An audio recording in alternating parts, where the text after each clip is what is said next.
ദൈവ തിരുനാമത്തിന് മഹത്വമുണ്ടാകട്ടെ. കർത്താവായ യേശുക്രിസ്തുവിൻ്റെ സ്നേഹം നിറഞ്ഞ നാമത്തിൽ നിങ്ങൾക്ക് ഓരോരുത്തർക്കും എൻ്റെ എളിയ സ്നേഹവന്ദനം. ഒരിക്കൽ വെസ്റ്റ് മിനിസ്റ്റർ ആബിയിൽ കർദിനാൾ ലാറ്റിമർ പ്രസംഗിക്കുകയായിരുന്നു. ആ പ്രസംഗം കേൾക്കുവാനായി ഹെൻറി രാജാവും ആ യോഗത്തിൽ വന്നിട്ടുണ്ടായിരുന്നു. ഹെൻറി രാജാവ് കർദിനാൾ ലാറ്റിമർ പ്രസംഗിച്ചുകൊണ്ടിരിക്കുമ്പോൾ അദ്ദേഹം ഈ ഹെൻറി രാജാവ് ഇരിക്കുന്നത് കണ്ടു. അദ്ദേഹത്തിൻ്റെ ശ്രദ്ധയിൽപ്പെട്ടു. ഉടനെ തന്നെ അദ്ദേഹത്തിൻ്റെ ഉള്ളിൽ, രാജാവ് ഇരിക്കുന്ന സദസ്സല്ലേ, അല്പം സൂക്ഷിച്ച് ഒക്കെ പ്രസംഗിക്കണം, ഇങ്ങനെ അദ്ദേഹം തന്നെത്താൻ ചിന്തിക്കാൻ തുടങ്ങി. അങ്ങനെ രാജാവുണ്ട്, രാജാവിന് പ്രീതികരമായ രീതിയിൽ പ്രസംഗിച്ചില്ലെങ്കിൽ ആകെപ്പാട് പ്രശ്നമാകും, രാജാവ് അല്പം ആക്ഷൻ എടുക്കും. അങ്ങനെയൊക്കെ ജഡികമായ ചില ചിന്തകൾ അദ്ദേഹത്തിൻ്റെ ഉള്ളിൽ കടന്നു വന്നു.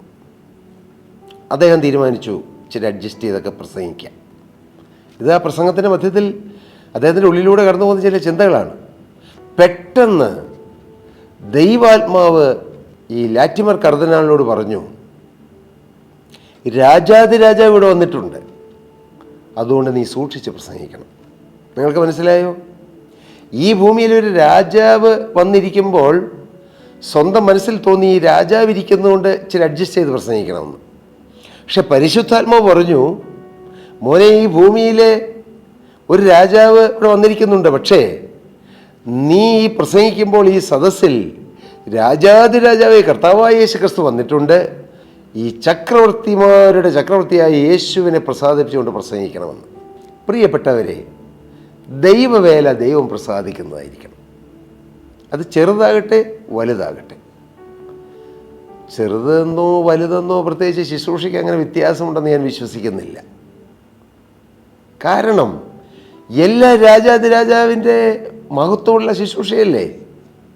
ഒരു കസേര എടുത്തിരുന്നതും പ്രസംഗിക്കുന്നതും അതുപോലെ ഭക്ഷണം ഉണ്ടാക്കുന്നതും അല്ലെങ്കിൽ ദൈവാത്മാവിൽ അനേക ശുശ്രൂഷകൾ ചെയ്യുന്നതെല്ലാം, എല്ലാ ശുശ്രൂഷയും ഒരു വ്യക്തിയുടെ പേരിലാണ്, ഒരു വ്യക്തിയുടെ നാമത്തിലാണ്, ഒരു വ്യക്തിയെ ചുറ്റിപ്പറ്റിയാണ്, സാക്ഷാൽ ജീവനുള്ള ക്രിസ്തുവിന്.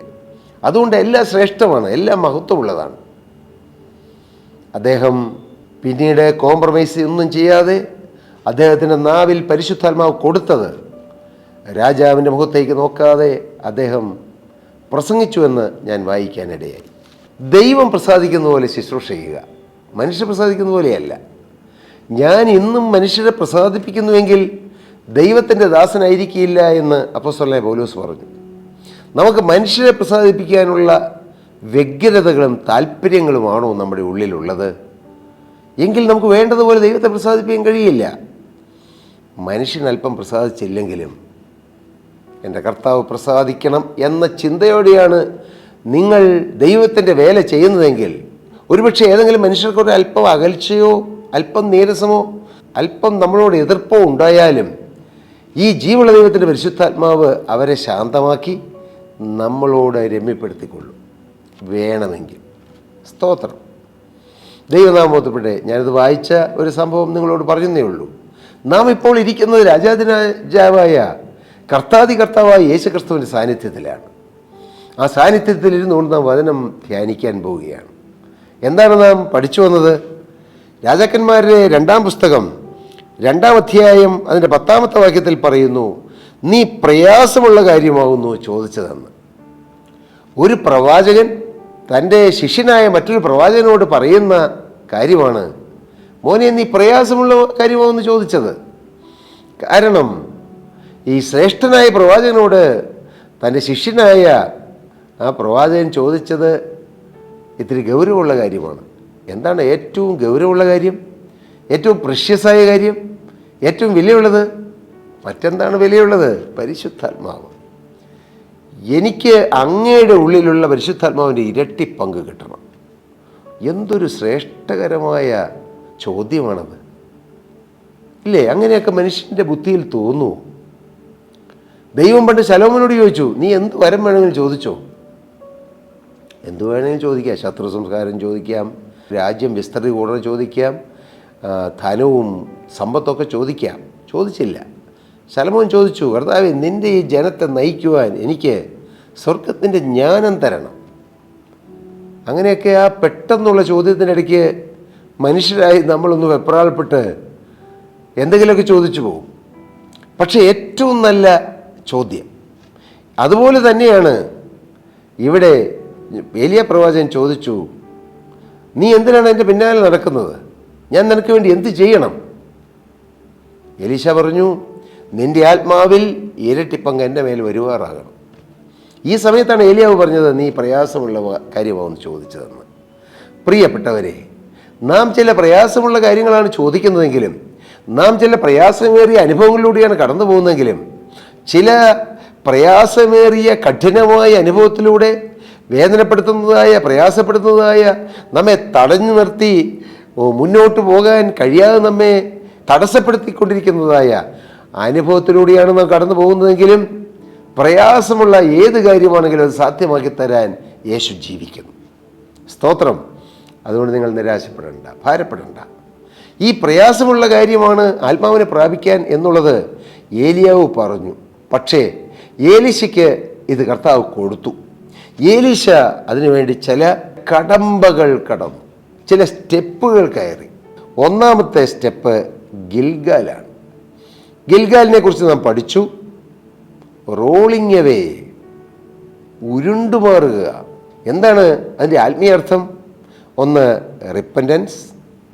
രണ്ട്, ബിഗിനിങ് ഓഫ് സ്പിരിച്വൽ ലൈഫ്.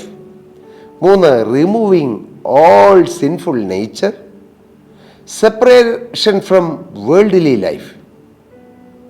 ഇതെല്ലാമാണ് പാപജീവിതത്തിൽ നിന്നുള്ള മടങ്ങിവരവ്, പഴയ മനുഷ്യനെ ഉപേക്ഷിക്കുക, ദൈവത്തോടു കൂടെയുള്ള ഒരു പുതിയ ആരംഭം, ആത്മീയ യാത്രയുടെ തുടക്കം. ഇതാണ് ഗിൽഗാൽ.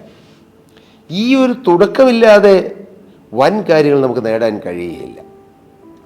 തുടക്കം നന്നായിരിക്കണം. തുടക്കം നല്ലതാണെങ്കിൽ ഒടുക്കവും നന്നാകാൻ സാധ്യതയുണ്ട്. അതുകൊണ്ട് തുടക്കം നന്നായി എന്നുള്ളതുകൊണ്ട് ഒടുക്കം അത് സ്പോണ്ടേനിയസ് ആയിട്ടോ ഓട്ടോമാറ്റിക്കായിട്ടോ സാധിക്കണമെന്നില്ല. എങ്കിലും ഒരു നല്ല തുടക്കം. അതുകൊണ്ടല്ലേ ഇംഗ്ലീഷിൽ ഒരു ചൊല്ലുള്ളത്, വെൽ ബിഗൻ ഹാഫ് ഡൺ. നന്നായി തുടങ്ങിയാൽ പകുതി പൂർത്തീകരിച്ചതുപോലെയാണ്. പ്രിയപ്പെട്ടവർ, എന്താണ് നന്നായി തുടങ്ങുക? ക്രിസ്തുവിനോട് ചേർന്ന് തുടങ്ങുക, യേശുക്രിസ്തുവിൽ തുടങ്ങുക. നമ്മുടെ ജീവിതം യേശുവിനോട് ചേർന്ന് ആരംഭിക്കുക. നിങ്ങളുടെ ജീവിതത്തിൽ പല പ്രായപരിധിയിലുള്ളവരാണ് ഈ വാക്കുകൾ കേൾക്കുന്നത്. നിങ്ങളുടെ ജീവിതത്തിൽ ക്രിസ്തുവിനോട് ചേർന്ന് ജീവിതം തുടങ്ങിയ ഒരു അനുഭവം നിങ്ങൾക്ക് ലഭിച്ചു. ഇല്ലെങ്കിൽ അത് ഇന്നാകട്ടെ. എന്തിനു നാളേക്ക് മാറ്റിവെക്കണം? ഇത് ഇന്ന് കർത്താവ് നിങ്ങൾക്ക് തരും. ഇതുവരെ ക്രിസ്തുവിനോട് ചേർന്നല്ല ജീവിച്ചെങ്കിൽ നിരാശപ്പെടേണ്ട. ഇന്ന് തുടങ്ങൂ. നിങ്ങളുടെ ദൈനംദിന ജീവിതത്തിലെ ഓരോ കാര്യങ്ങൾ യേശുവിനോട് ചേർന്ന്, അതിരാവിലെ എഴുന്നേൽക്കുമ്പോൾ തൊട്ട് യേശുവിനോട്, എന്തിനെ പോരാ രാത്രി മുഴുവൻ ഉറങ്ങുമ്പോഴും യേശുവിൻ്റെ പാദം ചുംബിച്ചുകൊണ്ട്, ഉറങ്ങാൻ പോകുമ്പോൾ പ്രാർത്ഥിക്കണം, യേശുവെ ഞാൻ അങ്ങയുടെ പാദം ചുംബിച്ചുകൊണ്ട് കരതാരിൽ ഒന്ന് ഉറങ്ങിക്കൊള്ളട്ടെ. പാട്ടുകാരൻ ഒരിക്കൽ ഇപ്രകാരം പാടി, ആ കരതാരിൽ മുഖമൊന്നമർത്തി കരയാൻ കഴിഞ്ഞിരുന്നെങ്കിൽ. സ്തോത്രം. ഒരു ഭാവനയാണത്. പക്ഷേ ഇത് യാഥാർത്ഥ്യമാക്കി തീർത്തു തരുന്ന ഒരു ദൈവമുണ്ട്. സ്തോത്രം. ഇത് വെറും ഭാവനയല്ല പ്രിയരെ. യേശുവിൻ്റെ കരം ശിരസിൽ വയ്ക്കുന്നതും, യേശു തലോടുന്നതും, യേശു തൻ്റെ ഇരുകരങ്ങളിലെടുത്ത് മാറോട് അടക്കി പിടിക്കുന്നതും, യേശു പുറം തലോടി തരുന്നതൊക്കെ യാഥാർത്ഥ്യം അനുഭവിക്കാം. സ്തോത്രം. ഹല്ലേലൂയ. വരട്ടെ, അത് പോകട്ടെ. പ്രയാസമുള്ള കാര്യം അത് നേടാൻ ചില സ്റ്റെപ്പുകൾ നമ്മുടെ ജീവിതത്തിൽ വേണം. പ്രിയ സഹോദര, മാന്യ സഹോദരി, നീ വലിയ പ്രതിസന്ധിയിലൂടെ കടന്നു പോവുകയല്ലേ? വലിയ പ്രശ്നങ്ങൾ, വലിയ കടബാധ്യത, വലിയ ഞെരുക്കം, വലിയ കുടുംബ പ്രശ്നം, വലിയ വലിയ ഞെരുക്കങ്ങൾ, അതിലൂടെ കടന്നു പോവുകയല്ലേ? പക്ഷെ അതിനും പരിഹാരം കിട്ടും. ഞാൻ പറയുന്നത്, നിങ്ങളുടെ പ്രശ്നം എത്ര വലുതാണെങ്കിലും, എത്ര രൂക്ഷമാണെങ്കിലും, എത്ര ഗൗരവമാണെങ്കിലും എല്ലാത്തിനും പരിഹാരമുണ്ട് എന്നുള്ളതൊരു സത്യമാണ്. അതൊരു വ്യർത്ഥമായ വാദമല്ല, വാദഗതിയല്ലത്. It's a truth, it's a reality. അത് സംഭവിക്കും. സംഭവിച്ച എത്രയോ കാര്യങ്ങൾ, 100 അനുഭവങ്ങൾ, 100 1000 10,000 ലക്ഷങ്ങളല്ല, കോടിക്കണ അനുഭവങ്ങളിലൂടെയാണ് ഇതുവരെയും ദൈവമക്കളെ ദൈവം നടത്തിയിട്ടുള്ളത്. ആ ദൈവം, ആ ജീവനുള്ള ദൈവം, നിത്യനായ ദൈവം അങ്ങനെ നിന്റെ ജീവിതത്തിൽ അത്ഭുതം പ്രവർത്തിക്കാൻ ഇടയാകും. പക്ഷേ അതിന് നീ ചില സ്റ്റെപ്പുകൾ എടുക്കണം. നിന്റെ ചില തീരുമാനങ്ങൾ, നിന്റെ ചില സമർപ്പണങ്ങൾ, നീ ആത്മജീവിതത്തിൽ ഒരു പുതിയ തുടക്കം കുറിക്കണം. Rolled away, ഉരുണ്ടുപോയി. എന്ത്? പഴയത് ഉരുണ്ടുപോകണം. പഴയ പാരമ്പര്യം, പഴയ ചില ആചാര അനുഷ്ഠാനങ്ങൾ, പഴയ ആത്മീയം. പഴയ ആത്മീയം തന്നെ, ഇതാണ് ഏറ്റവും വലിയ ആത്മീയം എന്നുള്ള ചിന്തയായിരുന്നു. പക്ഷെ ആത്മീയം പോലും ഇല്ല. ആത്മീയം തുടങ്ങിയിട്ടേ ഇല്ല. പക്ഷെ ഇതെല്ലാം ആത്മീയത്തിൻ്റെ തികവാന്നുള്ള ഒരു ചിന്ത, അന്ധകാര ശക്തി ഉള്ളിൽ തന്നിട്ട് ഇങ്ങനെ അങ്ങ് പോയാൽ രക്ഷപ്പെടുമെന്നുള്ള മൗഢ്യമായ ധാരണ, അതൊക്കെ പിന്തള്ളിക്കളയണം. അത് മുന്നോട്ട് ഓടണം, മുന്നോട്ട് കാലെടുത്ത് വയ്ക്കണം. ഇന്ന് നിങ്ങളുടെ ജീവിതത്തിൽ നിങ്ങൾ മുന്നോട്ട് കാലെടുത്ത് ആദ്യമായി ഒരു സ്റ്റെപ്പ് എടുത്ത് വയ്ക്കുന്ന ഒരു നല്ല ദിവസമാകട്ടെ. എങ്ങനെ? ഞാൻ യേശുവിന് വേണ്ടി ജീവിക്കും, യേശുവിനെ പ്രസാദിപ്പിച്ചുകൊണ്ട് ജീവിക്കും, യേശു ദുഃഖിക്കുന്ന ഒരു കാര്യത്തിൽ ഞാൻ എന്നെ തന്നെ വിട്ടുകൊടുക്കുകയില്ല. ഇങ്ങനെയുള്ള അനേകം തീരുമാനങ്ങൾ, യേശുവിനെ രക്ഷിതാവും കർത്താവായി സ്വീകരിക്കുന്ന ശ്രേഷ്ഠകരമായ അനുഭവങ്ങൾ, ഇതെല്ലാം അടിസ്ഥാനമാണ്. സ്തോത്രം. പ്രിയ സഹോദരങ്ങളെ, എങ്കിൽ നിങ്ങളങ്ങനെ നല്ലൊരു തീരുമാനം എടുക്കുമെങ്കിൽ നിങ്ങളെ വലിയ വലിയ വലിയ ആത്മീക ഉന്നതങ്ങളിലേക്ക് ദൈവം നിങ്ങളെ വഴി നടത്തും. ഈ ഏലിയാവ് തൻ്റെ ശിഷ്യനോട് പറഞ്ഞു, നീ പ്രയാസമുള്ള കാര്യമാവുമെന്ന് ചോദിച്ചത്. പക്ഷേ ഏലീശായുടെ ജീവിതത്തിൽ ദൈവം നടത്തി. അതിനൊന്നാമത് ഗിൽഗാൽ, തുടക്കം. രണ്ടാമത്തെ വിഷയം നാം ചിന്തിച്ചതാണെങ്കിലും അടുത്ത എപ്പിസോഡിൽ അതിനെക്കുറിച്ചൊരല്പം നമുക്കൊന്ന് ചിന്തിക്കാം. തൽക്കാലം ഇപ്പോൾ ഈ വാക്കുകൾ ഞാൻ നിർത്താൻ ശ്രമിക്കുമ്പോൾ നിങ്ങൾക്കൊരു തുടക്കമിടാമോ? ക്രിസ്തീയ ജീവിതത്തിൻ്റെ തുടക്കം, അത് ക്രിസ്തീയ ഭവനത്തിൽ ജനിക്കുന്നതല്ല സഹോദര. ക്രിസ്തീയ ജീവിതത്തിൻ്റെ തുടക്കം, മകനെ, നീ ഒരു പാരമ്പര്യത്തിൽ ജനിച്ചു എന്നുള്ളതുകൊണ്ട് നീ ക്രിസ്ത്യാനി ആവുന്നില്ല. ക്രിസ്തീയ ജീവിതത്തിൻ്റെ തുടക്കം യേശുവിനെ രക്ഷിതാവും കർത്താവെന്ന് വായ്കൊണ്ട് ഏറ്റുപറയുന്ന അനുഭവമാണ്. യേശുവിനെ പിതാവാം ദൈവം മരിച്ചവരിൽ നിന്ന് ഉയർപ്പിച്ചുവെന്ന് ഹൃദയം കൊണ്ട് വിശ്വസിക്കുന്ന അനുഭവമാണ്. രക്ഷയിലൂടെയാണ് ക്രിസ്തീയ ജീവിതത്തിലേക്ക് നാം പ്രവേശിക്കുന്നത്. ആ രക്ഷാ കവാടം തുറന്നിട്ടുകൊണ്ട് കർത്താവായ യേശു ക്രിസ്തു തൻ്റെ തിരുവിലാവ് തുറന്നിട്ടുകൊണ്ട് ആ തിരുവിലാവിലൂടെ നമുക്ക് ഓരോരുത്തർക്കും, പാപിയായ മനുഷ്യന് ആ തിരുവിലാവിലൂടെ യാത്ര ചെയ്യുവാൻ കർത്താവിൻ്റെ തിരുവിലാവ് കാൽവറിയിൽ തുറന്നിരിക്കുന്നു. ആ തിരുവിലാവിലൂടെ, തിരുഹൃദയത്തിലൂടെ നാം യാത്ര ചെയ്യുമ്പോൾ നമ്മുടെ കഴിഞ്ഞകാല പാപങ്ങൾ യേശുവിൻ്റെ രക്തം കൊണ്ട് കഴുകി നമ്മെ വെടിപ്പാക്കി വിശുദ്ധീകരിച്ച് കർത്താവിന് പ്രയോജനമുള്ള മക്കളാക്കി നമ്മളെ തീർക്കും. ആ ഭാഗ്യപദവിയിലേക്ക് നിങ്ങൾ വരൂ. അത്ഭുതങ്ങൾ നിങ്ങളുടെ ജീവിതത്തിൽ നടക്കും, അത്ഭുതങ്ങൾ നടക്കും, അതിശയങ്ങൾ നടക്കും, വീര്യപ്രവർത്തികൾ നടക്കും. നിങ്ങൾക്ക് ബുദ്ധിക്ക് ചിന്തിക്കാൻ കഴിയാത്ത വൻ കാര്യങ്ങൾ നിങ്ങളുടെ ജീവിതത്തിൽ കർത്താവ് ചെയ്തു തരും. ഉറപ്പാണ്. നിങ്ങൾ വിശ്വസിക്കൂ, ദൈവകരങ്ങളിലേക്ക് ജീവിതം കൊടുക്കൂ. കർത്താവ് നിങ്ങളെ നടപടിയായി അനുഗ്രഹിക്കട്ടെ. പ്രിയ സഹോദരി സഹോദരങ്ങളെ, നിങ്ങൾക്ക് ഏതെങ്കിലും പ്രാർത്ഥനാ വിഷയങ്ങളോ ഏതെങ്കിലും കാര്യം നിങ്ങൾക്ക് ഷെയർ ചെയ്യാനോ ഉണ്ടെങ്കിൽ തീർച്ചയായും ഞങ്ങളെ കോൺടാക്റ്റ് ചെയ്താൽ ഞങ്ങൾ നിങ്ങൾക്ക് വേണ്ടി പ്രാർത്ഥിക്കുക. ഞങ്ങളുടെ ചർച്ചിലുള്ള ടീം അംഗങ്ങൾ നിങ്ങളുമായി കമ്മ്യൂണിക്കേറ്റ് ചെയ്യും. കർത്താവ് എല്ലാവരെയും അനുഗ്രഹിച്ച് സഹായിക്കട്ടെ. ദൈവനാമം മഹത്വപ്പെടട്ടെ.